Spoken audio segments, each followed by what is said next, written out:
नमस्कार. आज आपण एक खास प्रवास करणार आहोत जो श्री प्रकाश चव्हाण यांच्या संकल्पनेतून साकार झाला आहे. आपण निघालो आहोत भारताच्या नकाशाच्या कडेकडेने. हो, अगदी बरोबर, भारताच्या त्या विशाल आणि अथांग किनारपट्टीच्या सफरीवर. हा फक्त भूगोलाचा तास नाहीये हा. ही तर गोष्ट आहे समुद्राची, तिथल्या संस्कृतीची आणि आपल्या समृद्धीची. मग चला सुरू करूया हा जबरदस्त प्रवास. सुरुवातच करूया एका अशा आकड्याने जो तुम्हाला थक्क करून सोडेल.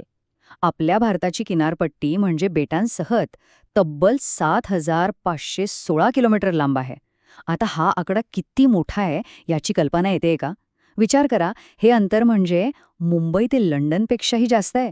म्हणजे बघा, फक्त या एका आकड्यावरूनच आपल्याला या किनारपट्टीची भव्यता आणि आपल्या देशासाठी तिचं महत्त्व किती आहे याचा अंदाज येतो.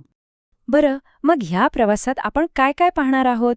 तर सगळ्यात आधी आपण भारताची ही सागरी ओळख करून घेऊ. त्यानंतर मग पश्चिम आणि पूर्व किनाऱ्यांची सफर करू. आणि हो, ह्या दोन्हीमध्ये काय फरक आहे हेही समजून घेऊ.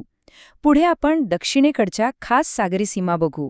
आणि शेवटी सगळ्यात महत्त्वाचं की ही हजारो किलोमीटर लांब किनारपट्टी आपल्या देशासाठी इतकी महत्त्वाची का आहे हे आपण सविस्तरपणे जाणून घेणार आहोत. चला तर मग प्रवासाचा पहिला टप्पा, भारताची सागरी ओळख. जरा डोळ्यांसमोर भारताचा नकाशा आणा. आपला देश कसा एका द्वीपकल्पासारखा आहे नाही का? म्हणजे 3 बाजूंनी त्याला शक्तिशाली समुद्रांनी वेढलंय. पश्चिमेला आहे तो खवळलेला अरबी समुद्र, पूर्वेला शांत पण तितकाच विशाल बंगालचा उपसागर, आणि दक्षिणेला या दोन्हींना आपल्यात सामावून घेणारा तो अथांग हिंदी महासागर. खरं तर हेच 3 समुद्र भारताला त्याची एक खास, एक सामरिक सागरी ओळख देतात. आणि ही किनारपट्टी म्हणजे काही फक्त नकाशावरची एक रेषा नाहीये, तर ती 9 राज्यांना आणि कित्येक केंद्रशासित प्रदेशांना जोडणारा एक जिवंत धागा आहे. गुजरातच्या कच्छपासून हा प्रवास सुरू होतो आणि मग महाराष्ट्र, गोवा, कर्नाटक, केरळ मार्गे थेट कन्याकुमारीला वळसा घालून तो पूर्वेकडे जातो, तमिळनाडू, आंध्र प्रदेश, ओडिशा आणि पश्चिम बंगालपर्यंत. आणि इतकंच नाही, समुद्रातली आपली बेटं म्हणजे अंदमान निकोबार आणि लक्षद्वीप यांच्यामुळे तर भारताची सागरी सीमा आणखीनच विस्तारते. चला, आता आपण थेट पश्चिम किनाऱ्यावरच उतरूया. आपण सुरुवात करणार आहोत गुजरातपासून आणि मग दक्षिणेकडे प्रवास करू, अरबी समुद्राच्या साथीने. या किनाऱ्याची खरी खासियत काय आहे ना, ती आपण आता जवळून अनुभवणार आहोत. अहो, हा तोच किनारा आहे जिथे सह्याद्रीच्या अजस्र रांगा समुद्राला थेट भिडतात आणि काय अप्रतिम दृश्य तयार करतात. पश्चिम किनाऱ्याचं वैशिष्ट्य काय असं विचाराल तर एका बाजूला उंचच उंच सह्याद्री आणि दुसऱ्या बाजूला तो अथांग पसरलेला समुद्र. यामुळेच ही किनारपट्टी तशी अरुंद आहे, खडकाळ आहे आणि अनेक टेकड्यांनी भरलेली आहे. आणि गंमत म्हणजे या किनाऱ्याची नावं सुद्धा प्रत्येक राज्यात बदलतात आणि तिचं रूपही. महाराष्ट्रात आपण ज्याला नारळी पोफळीच्या बागांनी सजलेला कोकण म्हणतो, तोच पुढे कर्नाटकात कानडा म्हणून ओळखला जातो आणि केरळमध्ये मसाल्याच्या सुगंधाने दरवळणारी मलबार किनारपट्टी म्हणून. पश्चिम किनारा म्हणजे काय? तर भारताच्या व्यापाराचं प्रवेशद्वार. इथली बंदरं तर आपल्या अर्थव्यवस्थेची जीवनवाहिनी आहेत.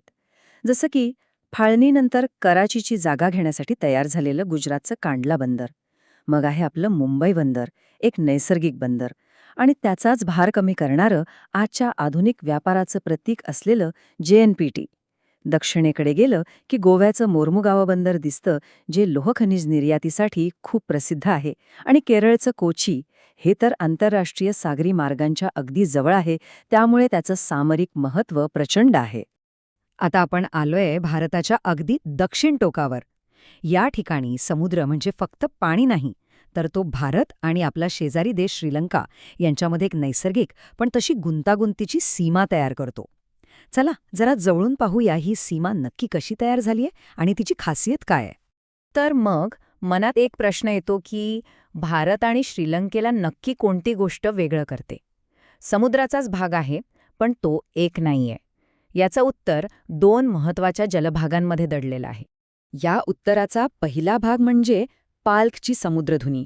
आता समुद्रधुनी म्हणजे काय, तर 2 मोठ्या समुद्रांना जोडणारा पाण्याचा एक अरुंद पट्टा.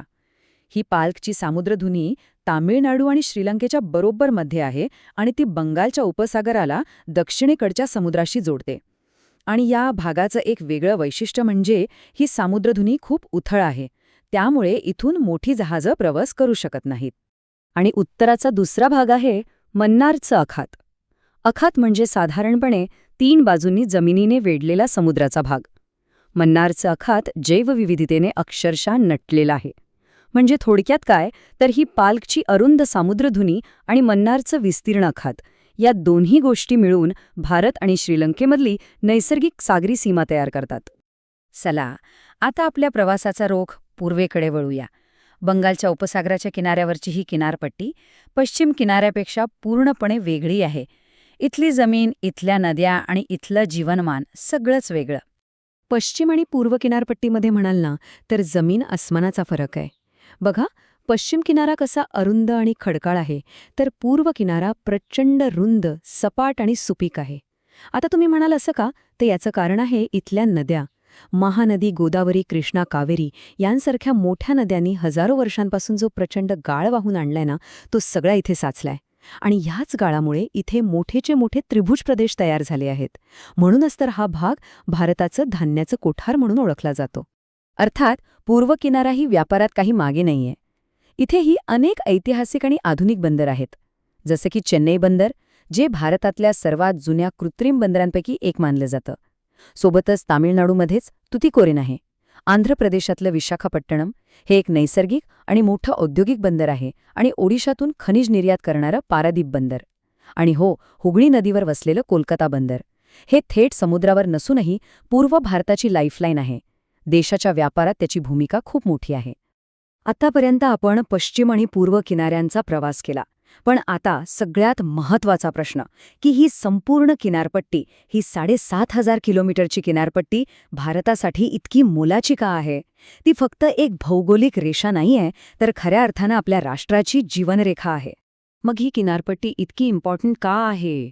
पहिलं कारण म्हणजे प्राचीन काळापासून जगाशी आपला व्यापार इथूनच झालाय. दुसरं म्हणजे आज देशातली सगळ्यात मोठी औद्योगिक शहरं आणि आर्थिक केंद्र इथेच आहेत.